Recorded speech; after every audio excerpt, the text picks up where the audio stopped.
Сәлем достар, менің каналыма қош келдіңіздер. Тіркеліп, комментария жазып, лайк басуды ұмытпаңыздар. Бүгін әңгіменің жалғасы 3-ші бөлім. Қара сирақ балаларды орындарында қалдырып бері бұрылдық. Гитараларын әр жерде сыңғылдатқанша, онан да би ұйымдастырсашы бәрі. Гүлсімнің ашық даусы жақын топта үймелеген балаларды бері қаратты. Алақ-жұлақ етіп бізді қызықтырғандай, араларының жігі бұзыла бастады. Өзара гуілдесіп, би керектігін айтып, гитара ұстаған баланы бері сүйреп шығарды. Енді бір сәтте сарай алдындағы топырағы қатты ашық алаңқайда шық айналған қыздар мен жігіттердің тобы кетті. Гүлсім тамаша биші болып шықты. Айқараның қозғалысы баяу. Онымен көбіне қайырымы ұзақ ауыр музыкаға билеген дұрыс сияқты. Жай ықылас үшін алғашқыда Айқара, Гүлсім екеуімен кезек билегенмін. Байқаймын, Гүлсім сол ықылас үшін ғана маған келетін сияқты. Енді бір сәтте оның құшақтан құшаққа ауысып, Айқара екеумізді көптің арасынан аңғаруға мұршасы болмай кеткен. Мен өкінген жоқпын, Айқарамен оңаша қалғаным ұнайды. Екеуміз екі кештің арасында жұп жазбадық. Білем, Айқараны биге шақыруға басқалар менен батпайтын сияқты. Ол тек екі кезекте ғана басқалармен биледі. Би үстінде көбіне құлағындағы сырғасына, ашық мойнына қараймын. Гүлсімсіз сөзіміз үйлеспейтін сияқты. Көп ойланып, айтқаныма жауап қатпайды. Үнсіз басын изей береді. Осы дағдысы кейде мысымды құртып, тағы да тың сөз табуға әурелендіреді.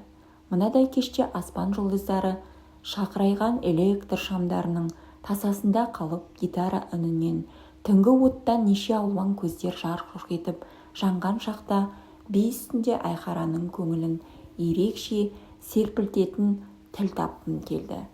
Осы ынта пейілім тұңғиыққа ұқсап кейде өзімді тереңге әкететіндей. Көзім мұнартып, алыс теңіз түбінде саңырауқұлаққа ұқсас өзінің бөлек ажарымен жарқырап жататын жақұт тастарды көргендей боламын. Талпына қол созып, су қабатын кесіп өте алмаған дәрменсіздік әлсін-әлсін кері сыра береді. Теңіз түбінде жарқырап жатқан жақұт сияқты. Бірде ол сары түске айналады, тіпті дөңгелектеніп құлаққа теңселген алтын сырғаның дәл өзі болып шығады. Мына қызға есілдетім осынша кетер деп алғашқыда өзім де ойлаған жоқ едім. Айналадағы дүниенің бәрі көз алдымнан өшіп кетіп, у-шудың бәрінен қақас саңырау қалдым. Қайтсе де бір үлкен сезімнің шегінде тұрғанымды аңғартады. Гитараның үні тынғаннан да байқамаппын. Айқара өзімді қалт тоқтатып, бет жүзіме таңырқап, бажайлай қарағанында, оның түнгі жанарындағы ұяң жарқыл өзіме деген ыстық ықыластай көрінді.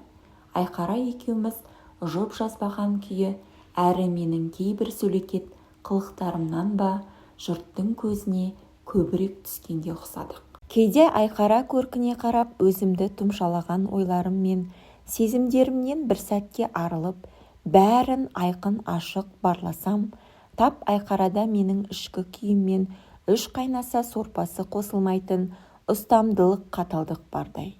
Мұхит түбінде теңіз тұңғиығында адасып жүрген менің көңілім ғана мекен.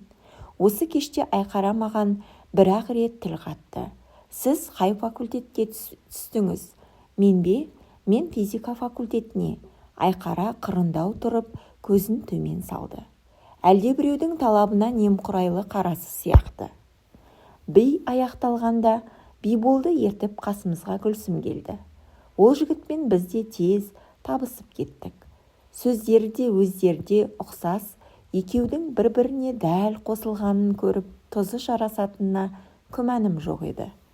Гүлсім сықылық атып бізді жандыра түседі.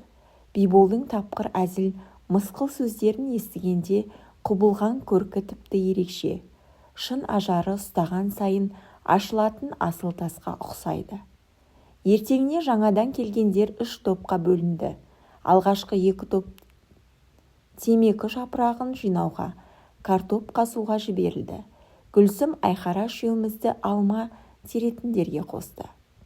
Бақ ішінің ауасы таза, алмағаш бұтағын қатты сілксең ғана күмістей жарқыраған сирек тозаңдар шығады.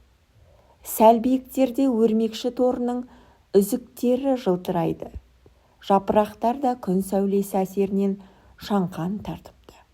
Қып-қызыл үлкен апорт алмаларға жәшік тез толады. Бұтақтан ептеп үзіп, жәшікке білдірмей салу, қолбайлау көрінгенмен жұмыс өнімді. Басқышпен жоғарыға көбіне мен шығамын. Гүлсім мен Айқара екеуі төменде мен лақтырған алмаларды қағып алады. Айқара ұстаған алмалармен бірге ауызбен айтып жеткізе алмайтын бір ыстық сәлемін кетіп жатқандай. Ең бір нәрлі әдемісің, соған тастасам ба деймін. Бірақ Гүлсімнің достық көңілі де мені риза еткен.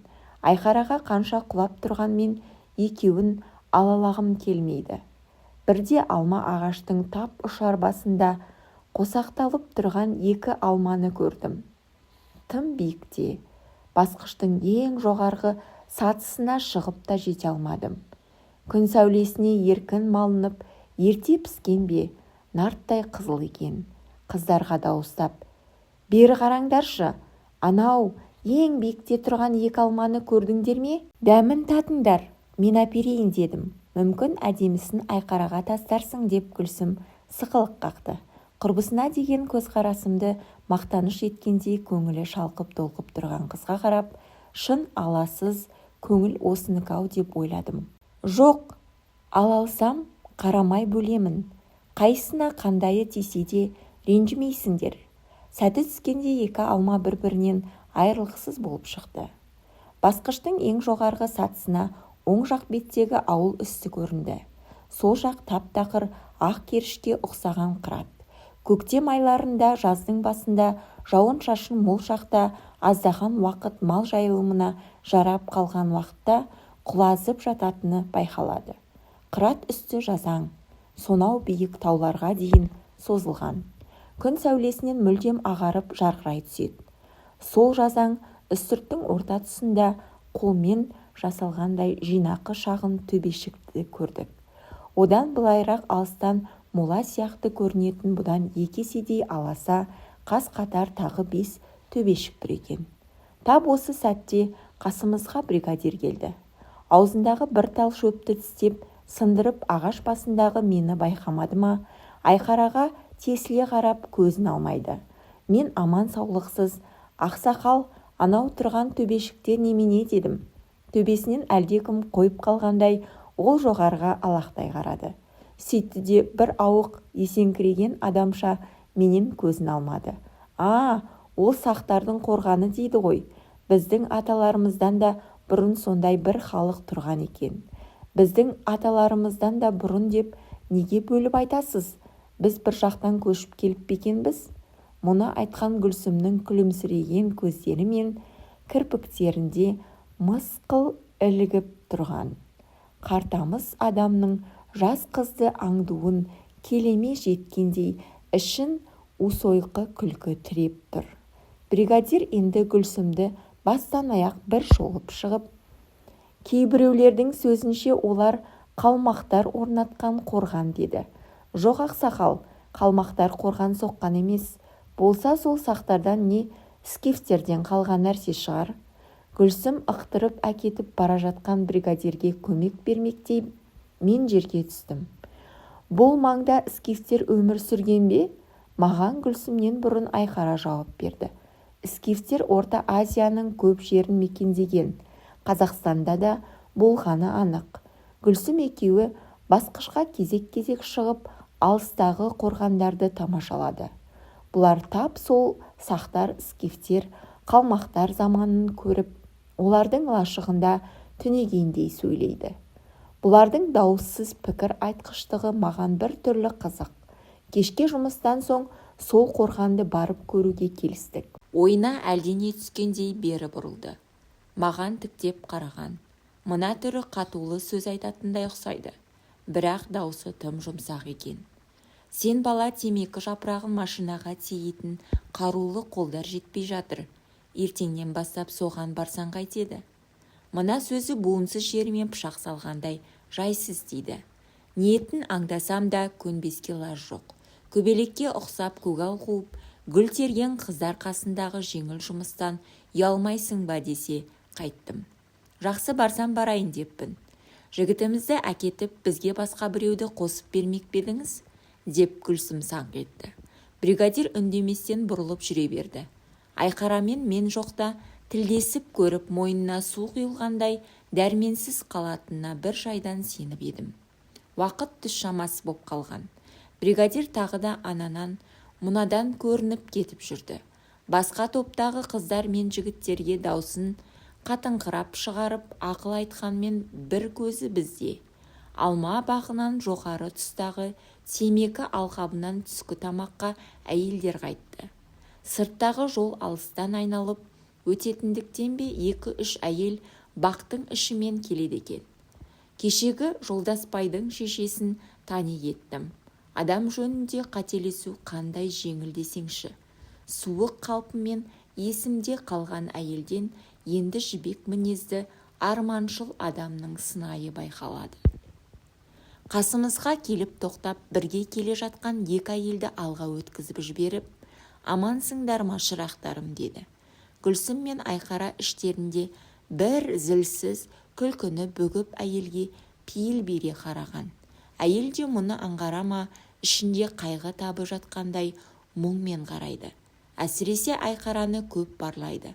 Сұлулығын қызғана ма, құлағындағы сырғасын ба, жоқ әлде жастығын қызғана ма, өзінің көзі сүрінетін қасиет пен жарқылдақтың бір басына осыншама үйіліп төгіліп берілгенін тамашалап, өзінің де бір кезде одан мол үлесті иеленіп, бірақ ойсыз жүріп тым ерте айырылып қалғанына өкінетін сияқты. Мына елдің қарасы Айқараны қадір тұтуымды өсіре түсті. Көлденең көк аттыға дейін көз салмай өте алмайтын айқын көріп, өз бақытым екенін танығандай тұла бойыма жігер құйылды.